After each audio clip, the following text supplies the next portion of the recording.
Hola a todos y bienvenidos de nuevo. Hoy nos acompaña Larry Johnson, ex analista de la CIA. Así que bienvenido de nuevo al programa. Profesor, es un placer.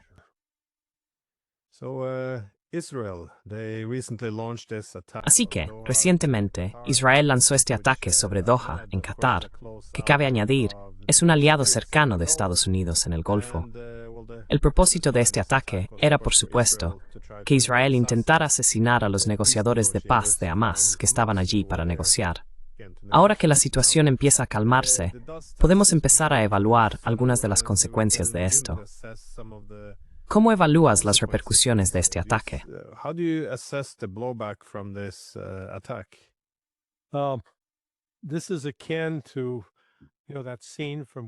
Esto es similar a esa escena del Padrino 2, la película, donde Michael Corleone está en su casa, mira por la ventana y de repente empiezan a llover disparos en su dormitorio, y él arrastra a su esposa fuera de la cama para protegerla. Esto fue un ataque con Estados Unidos, a diferencia de los emiratíes o los saudíes.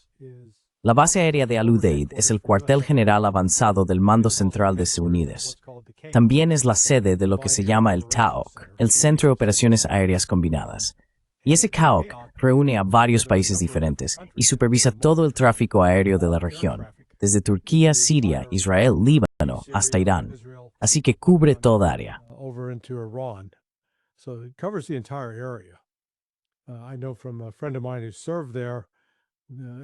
Sé por un amigo mío que sirvió allí, especialmente durante 2016 y 2017, que el general al mando del TAOC hablaba todos los días por teléfono con los rusos, coordinando, asegurándose de que los aviones rusos y los estadounidenses no se encontraran ni se metieran en ningún enfrentamiento.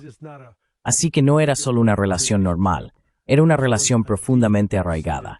Y para que Israel llevara a cabo ese tipo de ataque allí, no hay manera, es imposible, de que pudiera haber ocurrido sin el permiso y o la participación de Estados Unidos, o ambas cosas. Esto ha sido una especie de llamada de atención para los cataríes, y no solo para los cataríes, sino para el resto de la región, porque todos, de alguna manera, ya sabes, mientras Estados Unidos los trata como si fueran, ya sabes, trabajadores de segunda o tercera clase, ellos mismos tienden a mirar a Estados Unidos con cierta arrogancia, y ya sabes, decir, oh, ese Surin Thin Tan de Hinsquanihots.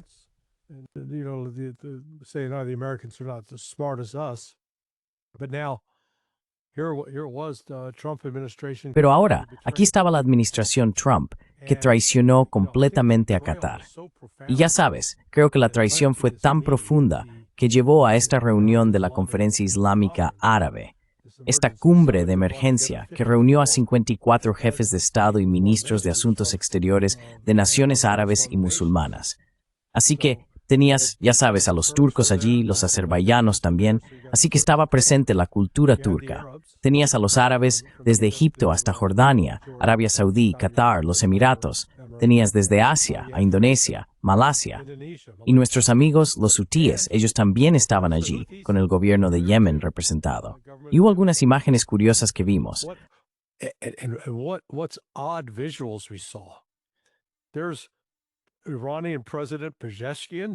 Ahí está el presidente iraní, Raisi, con el recién instalado presidente sirio al-Gilani, anteriormente conocido como al-Jolani, el terrorista del ISIS, cuyas fuerzas hace 2 años estaban atacando y matando a iraníes. Así que no estamos hablando de personas que solo tenían desacuerdos sobre qué equipo de fútbol era el mejor. Estamos hablando de personas que dirigían operaciones militares unos contra otros. De manera similar, Turquía estaba allí con los iraníes. Irán tuvo un papel destacado, sentado en la conferencia con el príncipe heredero Mohammed bin Salman de Arabia Saudí, y luego con el presidente Sisi de Egipto, en la que hicieron el anuncio, oye, vamos a reabrir las relaciones diplomáticas.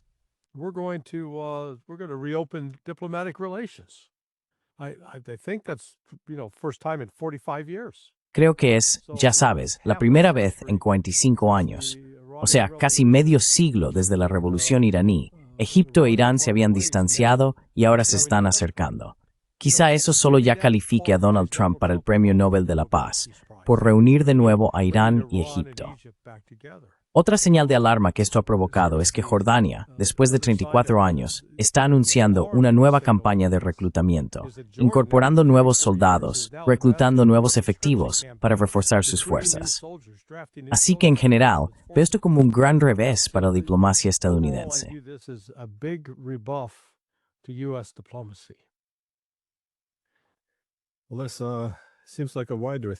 Esto parece un tema más amplio. Es decir, en Asia Oriental, Corea del Sur y Japón están empezando a replantearse su excesiva dependencia en materia de seguridad respecto a Estados Unidos. En Europa ocurre algo similar, es decir, externalizamos gran parte de nuestra política exterior y seguridad a Estados Unidos, y de repente Trump empezó a reclamar Groenlandia después de que Dinamarca entregara todas sus armas a la guerra por poderes en Ucrania. Es interesante que, bueno, también se producirán cambios en Oriente Medio. Pero todo está ocurriendo ahora en el contexto de este informe de Porfiry Teconu, que concluye que Israel efectivamente ha sometido genocidio.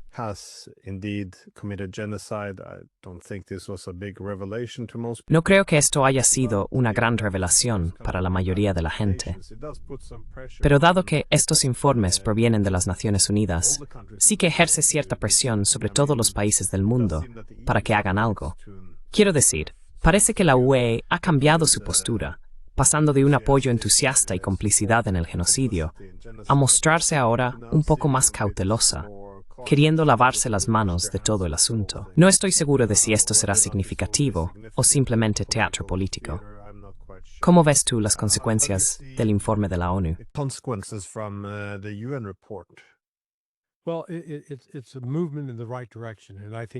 Bueno, es un movimiento en la dirección correcta, y creo que eres muy perspicaz al señalar que es más teatro político que sustancia real. Empecemos primero con la Cumbre Islámica Árabe y la declaración que emitieron. En ella, hablan de tomar medidas conjuntas para lograr que Israel sea expulsado de las Naciones Unidas, lo que, a la luz de este informe, significa que puede haber cierto impulso detrás de ese movimiento para que eso ocurra. Y esto llega justo después de la semana pasada, cuando Estados Unidos se unió a los demás miembros, tanto permanentes como temporales, del Consejo de Seguridad de la ONU para censurar a Israel por su ataque a Qatar. La solución diplomática fue no mencionar a Israel por su nombre, pero era algo así como, ya sabes, ese tipo con el traje negro que está ahí en la esquina, con el paraguas en la mano y lleva un bombín.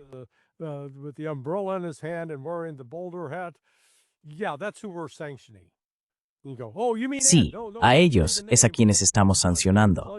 Y ellos dicen, oh, ¿te refieres a Ed? No, no digas el nombre. Mientras no digas el nombre, es como Voldemort. No digas el nombre, pero sabemos quién es. Así que esa fue la primera vez. No recuerdo la última vez que Israel fue sancionado en el Consejo de Seguridad de la ONU.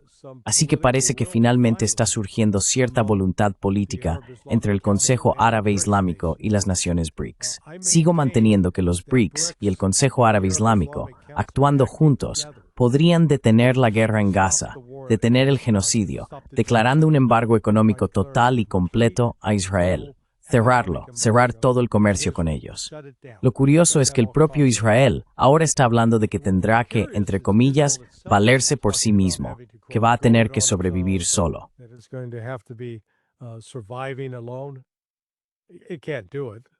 No pueden hacerlo, están delirando. Pero el hecho de que empiecen a reconocer lo aislados que están es significativo. Sin embargo, todavía estamos en el punto en el que el único gobierno en el mundo que podría marcar una diferencia inmediata es Turquía, cortando realmente el suministro de petróleo a Israel. Y hasta ahora, Turquía se ha negado a hacerlo, aunque Erdogan asistió a esa cumbre, al igual que el gobierno de Yemen. Así que, ya sabes, están empezando a moverse en la dirección correcta. Y ahora, con este informe de la ONU, que lo saca del marco de la Cumbre Árabe Islámica y lo lleva a un contexto más amplio dentro del sur global, incluyendo países de África y de América Central y del Sur, puede que haya avances.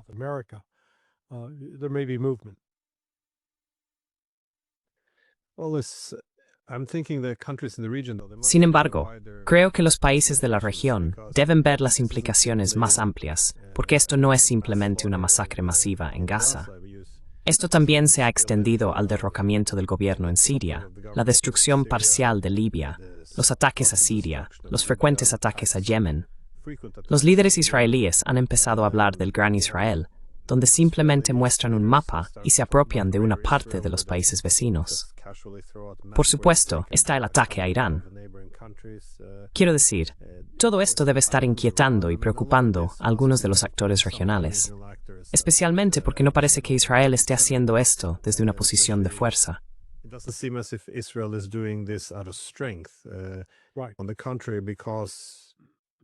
Por el contrario, dado que Estados Unidos está dando señales de querer alejarse un poco de la región, y esto forma parte también de los cambios más amplios de poder, a medida que éste se desplaza hacia el este, cabría pensar que Israel calcularía que, dado que hoy tiene una posición más fuerte que la que tendrá mañana, querría alcanzar un acuerdo de paz ahora.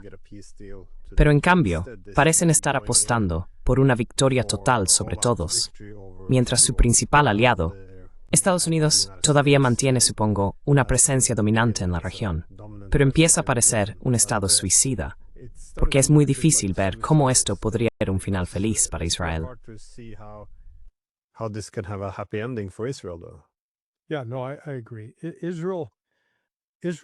Sí, no, estoy de acuerdo. Israel parte como cualquier país de recursos limitados, tanto en términos de mano de obra, finanzas gubernamentales y recursos naturales. De hecho, Israel está en cierta desventaja porque es un país relativamente pequeño, con ahora 7 millones de habitantes, quizá menos, además de su dependencia del suministro externo de petróleo y gas natural. No es rico en ningún recurso natural, y aún así está expandiendo la guerra atacando Yemen, atacando Siria, atacando Líbano, atacando Qatar, intentando llevar a cabo operaciones terrestres en Libia, Siria, Cisjordania, así como en Gaza. Y ya casi se cumplen 2 años desde el inicio real de la respuesta a los ataques del 7 de octubre por parte de Hamás.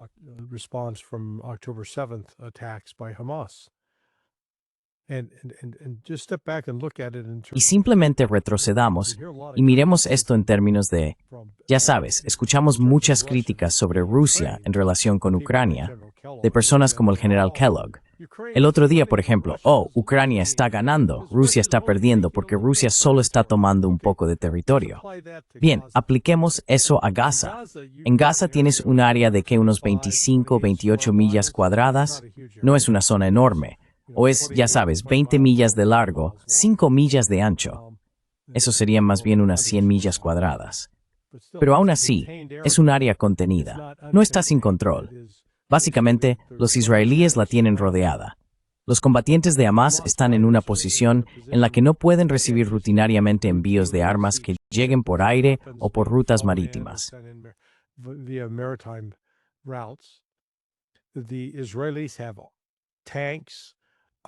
Los israelíes tienen tanques, vehículos blindados, helicópteros, aviones de ala fija, artillería, morteros, imágenes aéreas y vastos recursos de inteligencia. Y cuentan con una forma muy sencilla de reabastecerse de comida, munición, medicinas y suministros de primeros auxilios. Hamás no tiene nada de eso. Tienen fusiles, algunas armas cortas y algunos morteros, pero no llevan armamento pesado. Y sin embargo, a pesar de todo el peso del ejército israelí, nada permiten Hamas, en except Thraciano, Hamas se que agree. Remem misionet daim hem sorprendenti. Continues to inflict casualties on Israel. I mean, it's a remarkable story.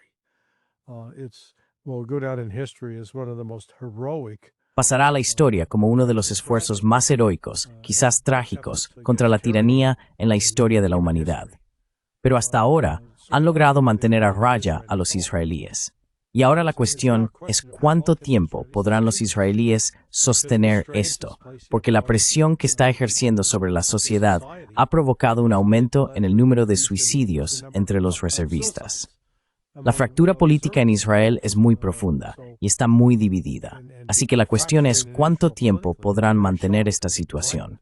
Y con suerte, no agraven el problema atacando a Irán, porque creo que si deciden atacar a Irán de nuevo, Estados Unidos no podrá salvar a Israel con una intervención de última hora, ni negociando un acuerdo con Teherán.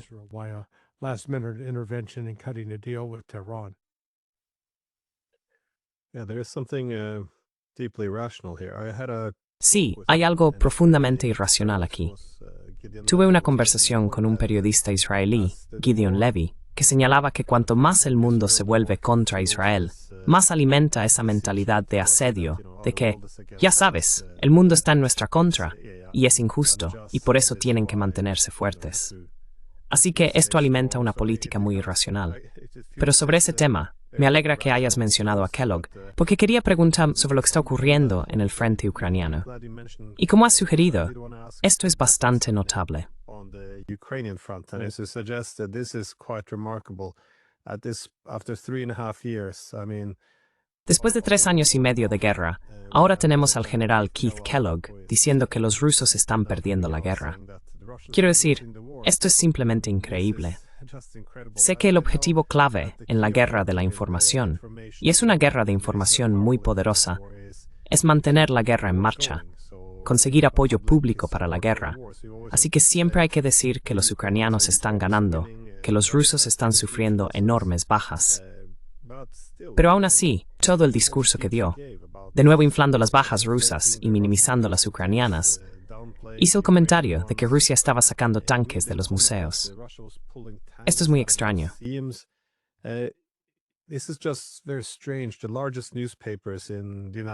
Los periódicos más importantes de Estados Unidos, creo que tanto el New York Times como el Washington Post, han informado que el ejército ruso está produciendo tanques en masa, pero que todos se envían a la retaguardia para acumular fuerzas. Y de repente, él viene aquí y dice, no, están sacando tanques de museos de la Segunda Guerra Mundial porque no les queda nada. Quiero decir, esto es... ¿Y cómo interpretas esto? ¿Es cosa suya? Al final, solo puede ser por estupidez o por beligerancia. ¿Cómo lo explicas? Seguramente no puedes creer las cosas que está diciendo.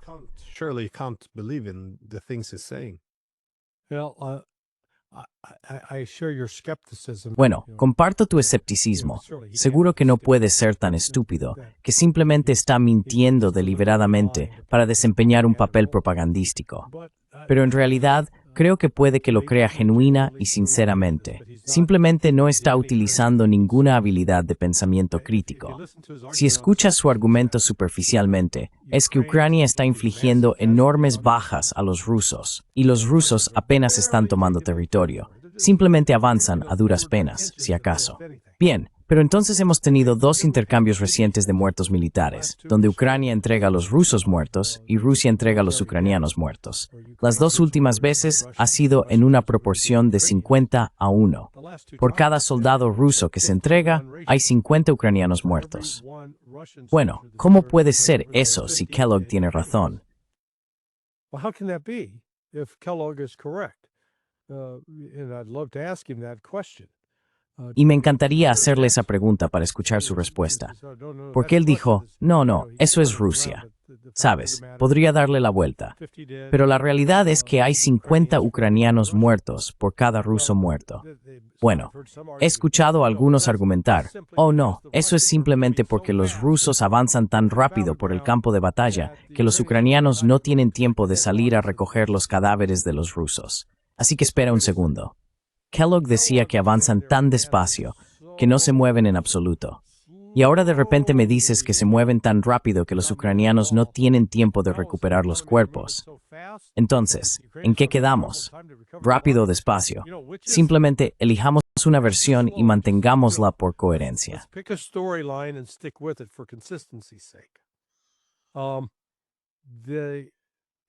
Realmente, no importa lo que diga o lo que crea, porque no va a alterar la realidad sobre el terreno. Todo lo que va a hacer es generar una mayor alarma en Occidente cuando comience el colapso total. Y ese colapso puede no estar muy lejos. Ya en las últimas 2 semanas, de nuevo, ya sabes, Kellogg aparentemente no cree al general Syrskyi, quien dijo que Rusia disfruta de una ventaja de 3-1 en efectivos a lo largo del frente. ¿Cómo ha ocurrido eso? Porque si retrocedes 3 años y medio, era Ucrania la que tenía una ventaja de 2 o 3-1 en el tamaño de las tropas, no Rusia.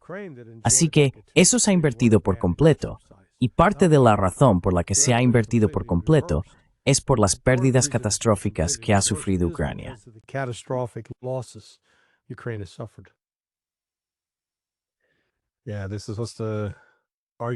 Sí, este era el argumento de que los ucranianos habían perdido, ¿qué? 30.000 soldados, pero ahora tienen que movilizar a cientos de miles.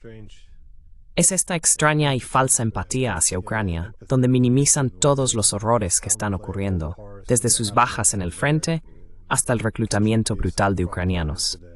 Quiero decir, incluso las encuestas muestran que los ucranianos quieren negociaciones inmediatas para poner fin a esto.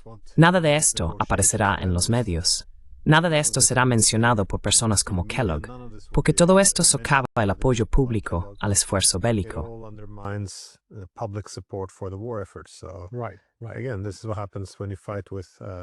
De nuevo, esto es lo que ocurre cuando luchas con hombres que no son los tuyos.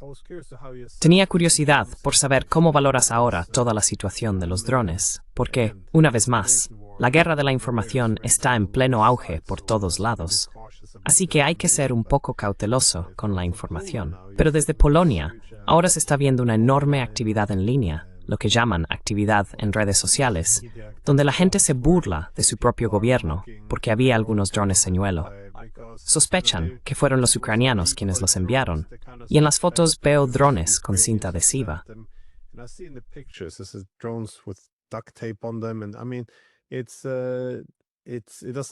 Y quiero decir, no parece que todo el mundo esté completamente convencido. Y de nuevo, no soy un experto en armas, pero habría pensado que si realmente quisieras convencer a todos y evitar cualquier especulación o teoría de la conspiración, ¿por qué no hacer una investigación adecuada sobre esto? Pero en cambio, alguien señala a Rusia, y en este clima, ¿quién puede decir, bueno, estamos seguros de esto? Deberíamos examinarlo bien. Quiero decir, eso te convierte en prorruso. Eres un defensor de Putin. No se te permite criticar ninguna acusación en absoluto. Así que al final, los locos acaban controlando el diálogo. Pero, ¿cómo estás evaluando esta situación de los drones?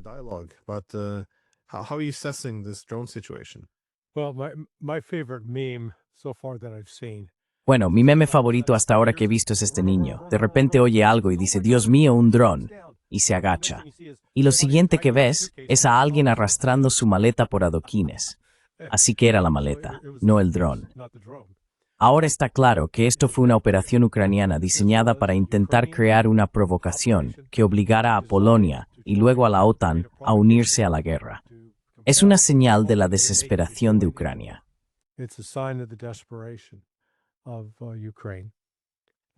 ¿Cómo lo sabemos entonces? ¿Qué informe receptivo hasta ahora?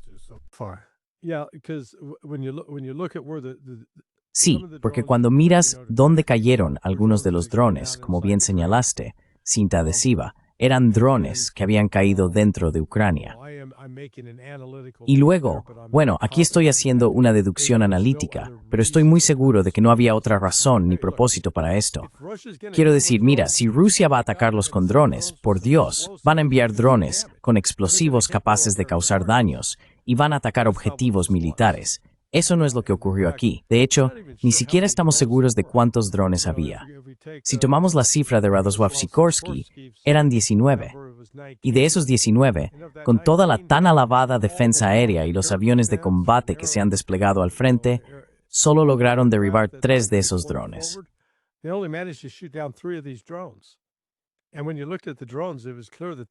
Y cuando mirabas los drones, estaba claro que habían sido, bueno, parecía que habían sido recuperados del campo de batalla o de ataques en Ucrania y reutilizados.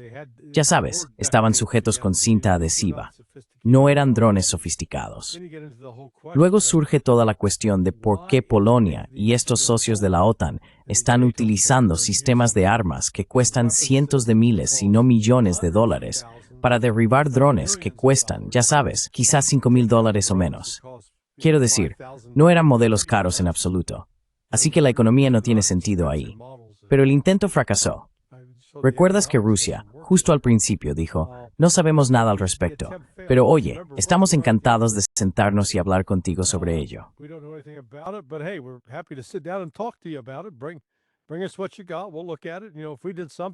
Tráenos lo que tengas, lo revisaremos. Sabes, si hicimos algo, lo sentimos. Pero que sepamos, no hicimos nada, porque esa distancia desde las líneas del frente rusas en el Donbass supera el alcance de los drones rusos del tipo que se estaba utilizando. Así que ya sabes, Rusia actuó con mucha calma y de manera objetiva, mientras que Occidente gritaba histéricamente como una adolescente a la que le han robado el móvil, solo intentando llamar la atención. It's esto simplemente como cinta perpetua de Corfno, Ucrania.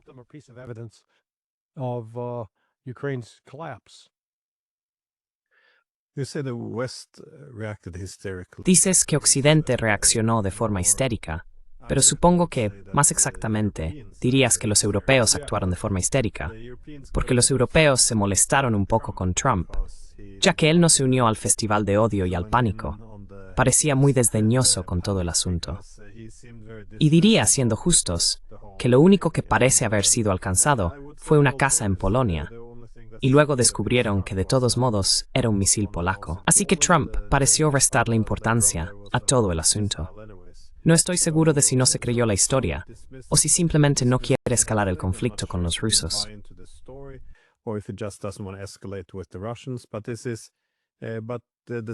Pero el deseo de los europeos de obtener una respuesta contundente por parte de Estados Unidos es, en cierto modo, un indicador de cuál es su posición en todo esto.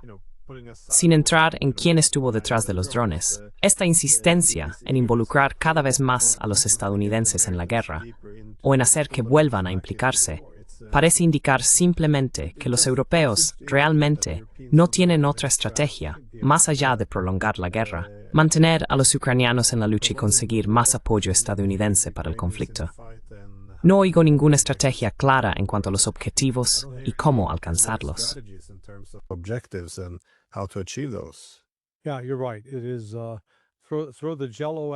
Sí, tienes razón. Es como lanzar gelatina a la pared, esperar que algo se quede pegado, y quizá ese sea nuestro plan.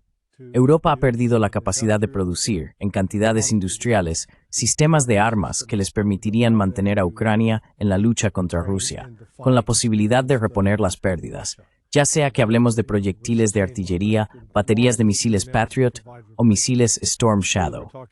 Ya sabes, elige tu sistema de armas favorito. Ninguno de los países, ni Alemania, ni Francia, ni el Reino Unido, ni Estados Unidos, tiene la capacidad industrial para producir estos sistemas en grandes volúmenes o para aumentar la producción mucho más allá de lo que es ahora.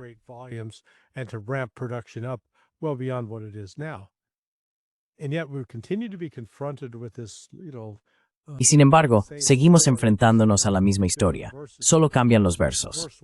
El verso 1 en 2022 fue, los rusos se quedarán sin misiles en cualquier momento, no pueden mantener este ritmo.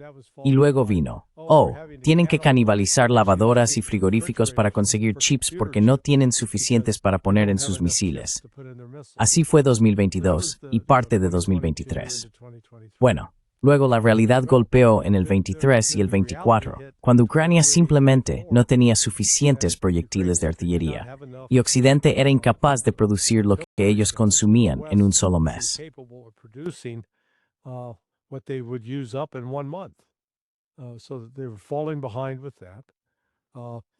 Así que se estaban quedando rezagados con eso. Las baterías de misiles Patriot estaban siendo destruidas, y luego descubrieron que sí, dispararás 2 misiles Patriot, quizá 4, para derribar un cohete o misil ruso entrante. Excepto que Lockheed Martin solo produce entre 550 y 600 de esos al año. Misiles, no estamos hablando de los lanzadores, estamos hablando de los misiles en sí. Así que de entrada, pueden producir 550 misiles, y sin embargo, Rusia puede lanzar en un solo día 810 drones y misiles. Así que Rusia tiene la capacidad militar e industrial completa para abrumar totalmente a Occidente, hasta el punto de que Occidente no puede competir.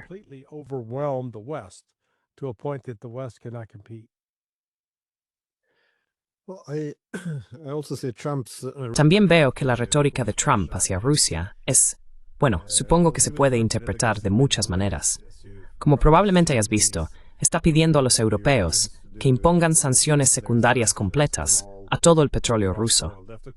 Tienen que desconectarse por completo, pero también dejar de comprar a la India o a cualquier otro. Y de nuevo, también imponer sanciones a la India y a cualquier otro por comerciar con Rusia. Ahora, en este tweet o mensaje en redes sociales, escribía que está dispuesto a apostar todo por las sanciones y realmente aplastar a Rusia.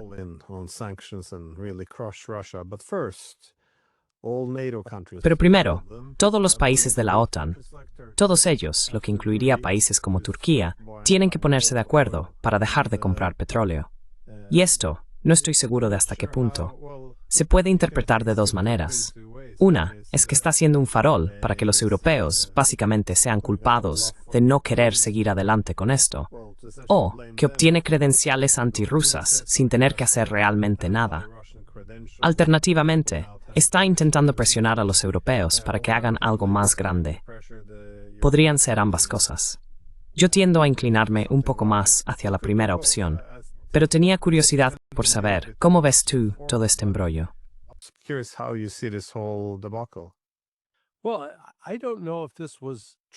Bueno, no sé si esta fue la estrategia de Trump desde el principio. Creo que nuestro amigo Alex Cranor podría, ya sabes, él diría, ¿ves? Tenía razón. Me encanta Alex y su disposición a asumir que Trump puede ser más inteligente de lo que pensamos. Yo estoy en un campo un poco diferente. No creo que Trump lo haya planeado así de forma natural, pero sin duda ha sabido aprovechar cómo están saliendo las cosas. Y a lo que me refiero con esto es que ahora ha puesto toda la responsabilidad en Europa. Oye, nosotros, Estados Unidos, vaya, estamos totalmente comprometidos. Lucharemos con vosotros, suministraremos a Ucrania hasta el final. Pero vosotros vais primero, vosotros ponéis el dinero, vosotros proporcionáis los misiles, vosotros imponéis las sanciones, vosotros asumís el golpe ahí. Y luego nosotros nos uniremos a vosotros. Y Europa está diciendo, espera un segundo, no.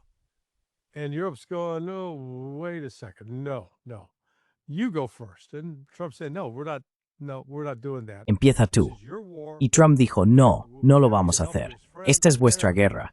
Estaremos encantados de ayudaros como amigos. Estamos ahí, pero tenéis que hacerlo vosotros. Y ya sabes, cualquier consenso que pudiera haber existido antes de eso simplemente se desmoronó, se fragmentó. Así que nadie, por ejemplo, aquí está el Reino Unido, acaban de firmar un acuerdo de libre comercio con la India, dada su historia colonial con la India. Y ya sabes, Starmer dice, no voy a retroceder. No vamos a decirles a los indios, olvidaos, hemos cambiado de opinión, vamos a hacer lo que quiere Estados Unidos. Así que esto es, Glenn, creo solo un ejemplo más de cómo lo que era la hegemonía estadounidense en los frentes económico, político y militar ha cambiado.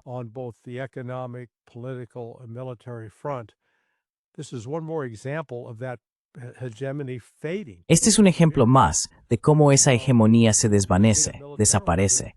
Lo hemos visto militarmente con los hutíes expulsándonos, expulsando a la Marina de Estados Unidos del Mar Rojo. Trump puede afirmar que capitularon todo lo que quiera, pero eso simplemente no es cierto. Económicamente, India y China están vendiendo sus bonos del Tesoro estadounidense y han empezado a realizar transacciones comerciales con grandes empresas, tanto dentro de los BRICS como fuera de ellos, basándose en sus respectivas monedas. Así que la demanda del dólar ha desaparecido. Y tenemos algunas pruebas de que esto es de hecho así. Según los datos registrados hasta junio de 2025, el número de transacciones SWIFT ha disminuido un 15% en comparación con 2024. Bueno, eso es una cifra significativa.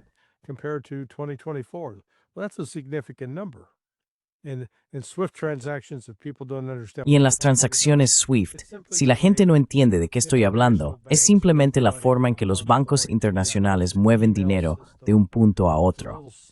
Es un sistema de correo electrónico, es un poco lento y torpe, pero ha sido la principal manera de identificar qué tipo de movimiento estaba ocurriendo. Por ejemplo, si Rusia enviaba dinero a China, porque normalmente pasaba por el dólar.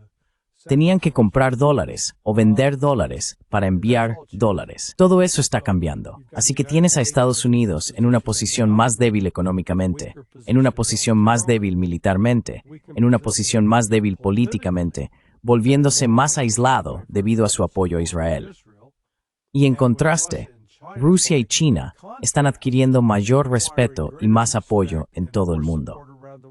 Así que es un momento peligroso y volátil cuando alguien que está acostumbrado a estar al mando descubre que ya no lo está.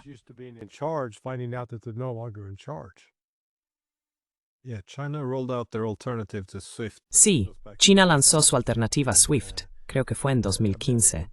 En gran medida, pienso, como respuesta a lo que estaba ocurriendo en Crimea, porque fue entonces cuando Occidente desconectó a Crimea de SWIFT. Y fue algo irónico, porque dijeron que Crimea estaba bajo ocupación. Así que no desconectaron al resto de Rusia, solo cortaron la parte que decían que estaba ocupada. Fue un enfoque extraño. Pero ahora, Rusia también tiene su propia alternativa. Y esto también tiene ramificaciones en Estados Unidos.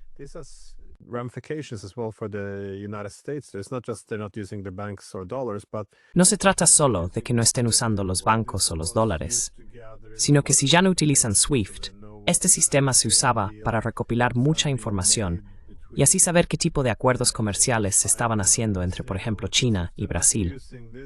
Porque si ya no lo usan, entonces pierden esa información y la capacidad de preparar eficazmente a los agricultores estadounidenses para lo que pueden esperar de manera realista en términos de demanda.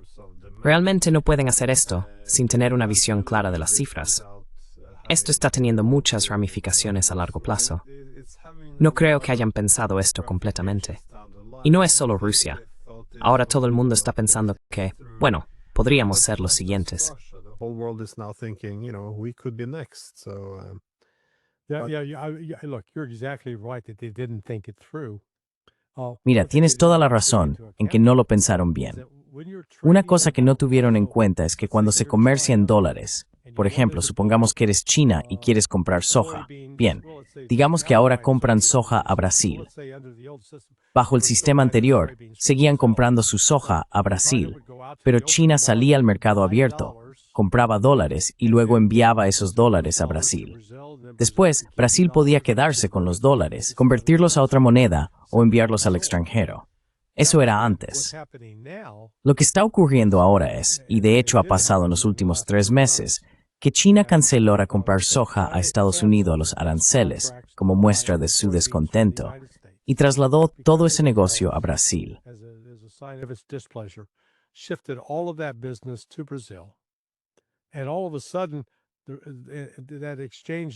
Y de repente, ese intercambio se realiza en la moneda china y la moneda brasileña. Entonces ya no están comprando dólares, ¿vale? ¿Y eso qué significa? Que tienes ese conjunto de dólares ahí fuera y la demanda por ellos está disminuyendo. Bueno, si tienes una cantidad X de algo y la demanda está bajando, entonces el precio también baja porque no hay tanta gente compitiendo por ello. En cambio, por ejemplo, oye, tenemos 2 entradas para mi grupo de rock favorito y quizá hay 100 personas que las quieren. Se las doy al mejor postor. Así que una cantidad limitada y una gran demanda harán que el precio suba. Pues bien, ahora mismo, Estados Unidos se enfrenta a esta crisis. Llamémosla una avalancha de dólares excedentes que están ahí fuera en el mercado internacional.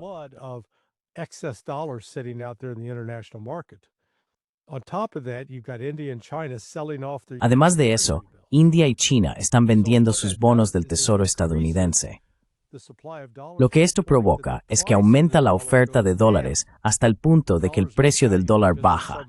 El dólar vale menos porque hay demasiados en circulación. Y eso es una buena noticia si produces algo en Estados Unidos que quieres vender en el extranjero, porque significa que lo que vendes fuera es más barato. Pero supongamos que quiero ser distribuidor de vinos de Great Wines of New Zealand. El año pasado, una caja de vino costaba $15. Este año cuesta $20. Tengo que pagar $20 solo porque el dólar ahora vale menos. Eso significa que si voy a vender ese vino en Estados Unidos, el precio va a subir. Y esto es lo que ayuda a desencadenar la inflación, que es de hecho lo que Estados Unidos está experimentando ahora mismo.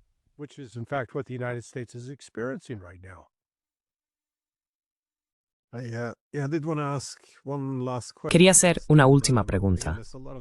De nuevo, ahora mismo hay muchos acontecimientos en el mapa, como puedes ver, en Ucrania. Todo el frente de Zaporilla en el sur parece estar desmoronándose rápidamente, pero también ves Siversk en una pinza. Tienes Kupiansk en una pinza, tienes Pokrovsk en una pinza, y también está ocurriendo algo alrededor de Konstantinovka. No estoy seguro de si ya es una pinza propiamente dicha, pero se pueden ver los acontecimientos desarrollándose. En cada uno de estos casos, los ucranianos están sufriendo aún más bajas en su intento de salvar la situación, cosa que no pueden lograr. Por supuesto, cuando todo se desmorona, ves que las bajas se disparan.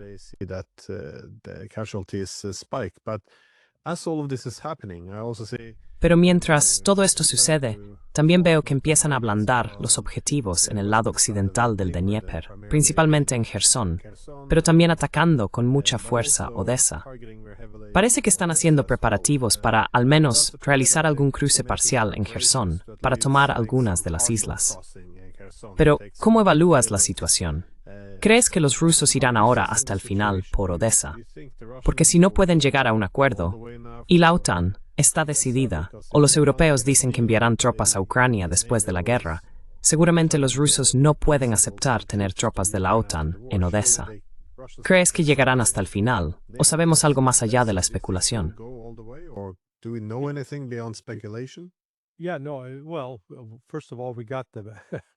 Sí, bueno, primero de todo, tenemos el mapa que el general Gerasimov colgó cuando hizo una rueda de prensa hace un par de semanas, y en él aparecían Odessa y Transnistria como parte de Rusia, lo que realmente causó mucha consternación en Occidente. Sin embargo, yo no me fijé en Transnistria. No digo que no estuviera ahí, simplemente no me di cuenta. Sí, Transnistria también estaba incluida. Ahora, Vladimir Putin y Sergei Lavrov, el ministro de Asuntos Exteriores, han dicho ambos en los últimos 3 o 4 meses, tendría que buscar la cita exacta. Pero básicamente decían, este es el acuerdo que hemos ofrecido. Si no lo aceptáis, entonces el siguiente acuerdo será que tomaremos más territorio, hasta ya sabes, y alguien mencionó 6 más, 6 territorios más.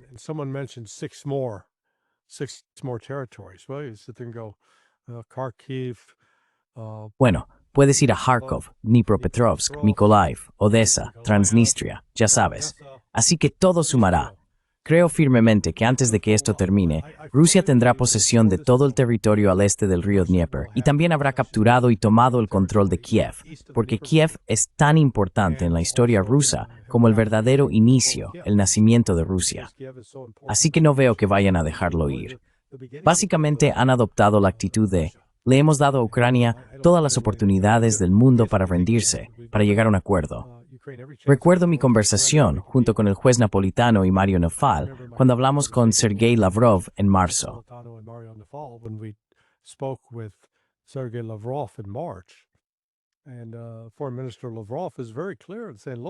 Y el ministro de Asuntos Exteriores Lavrov es muy claro al decir, miren, ese acuerdo que firmamos y que habría permitido que el Donbass, tanto Donetsk como Lugansk, permanecieran como parte de Ucrania, fue presentado por los propios ucranianos. Y nosotros lo aceptamos simplemente porque incluía disposiciones para proteger a la gente de esos oblasts. Pero él dijo que Ucrania se retiró del acuerdo. Así que cambiamos el trato. Ahora los hemos incorporado a Rusia. Y luego añadió que eso no va a cambiar. No van a volver atrás. Lo mismo para Zaporilla y Jersón. Así que anticipo que mientras continúe la guerra, Rusia van a recuperar Odessa. Es una parte demasiado importante de la historia rusa.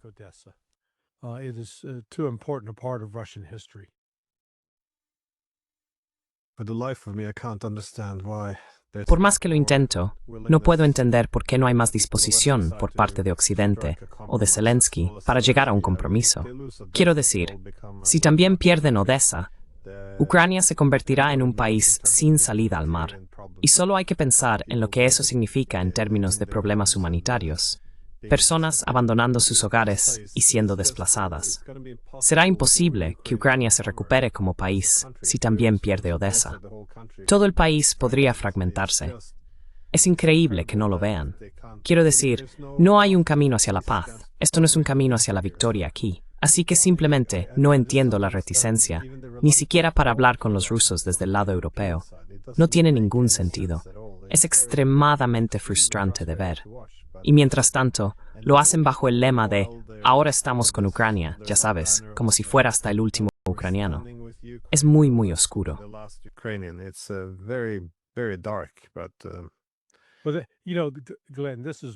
Pero sabes, Glenn, por eso nunca podrías ser un líder político en Europa. Eres demasiado racional, demasiado lógico y demasiado sensato, ¿de acuerdo? Así que cuando tienes racionalidad, lógica y sensatez, juntas, porque aquí estamos viendo exactamente lo contrario. Lo que has expuesto es exactamente lo que debería estar ocurriendo. Y si realmente hubiera, aunque fuera una pizca de compasión humana por los ucranianos, por la gente, por el amor de Dios, pero a lo largo de todo este proceso, hemos visto a Occidente provocar y presionar continuamente a Rusia porque no tiene ningún deseo de vivir en paz con Rusia.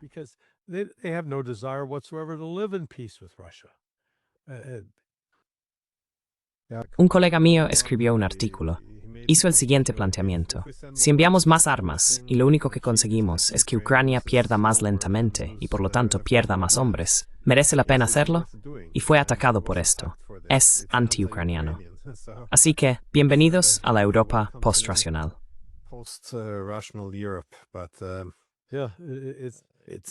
Sí es, sabes, no sé sobre... Bueno, vale, tú eres el historiador. Dímelo tú. Cuando has revisado y leído la historia de la Primera Guerra Mundial, las historias de la Segunda Guerra Mundial, ¿alguna vez has tenido esos momentos en los que estabas leyendo e intentabas decir, ¿cómo podían pensar así? ¿O no podían ver lo que estaba ocurriendo?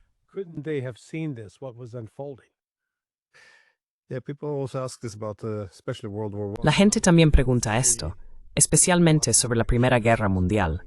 ¿Cómo no pudieron ver en qué dirección iba todo esto? Y uno tiende a mirar la historia como si la gente fuera un poco más tonta en aquella época. Pero mira dónde estamos ahora. No podemos ganar la guerra, pero no queremos hablar con el adversario. Nuestra única solución es realizar estos ataques de largo alcance en Rusia. En el momento en que los rusos están acabando con Ucrania, están furiosos con Europa. Y realmente no creen que los estadounidenses vayan a acudir al rescate de Europa si ellos contraatacan.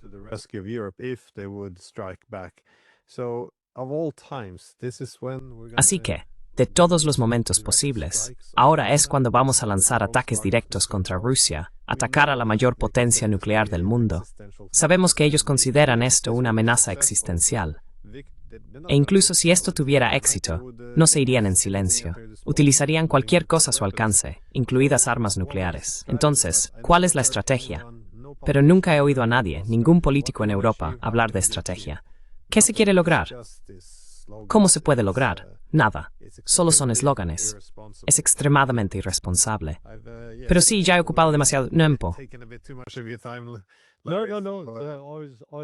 Siempre es un placer hablar contigo y conocer también tu perspectiva. Así que te agradezco la invitación. Gracias de nuevo por venir. Muy bien, amigo. Adiós.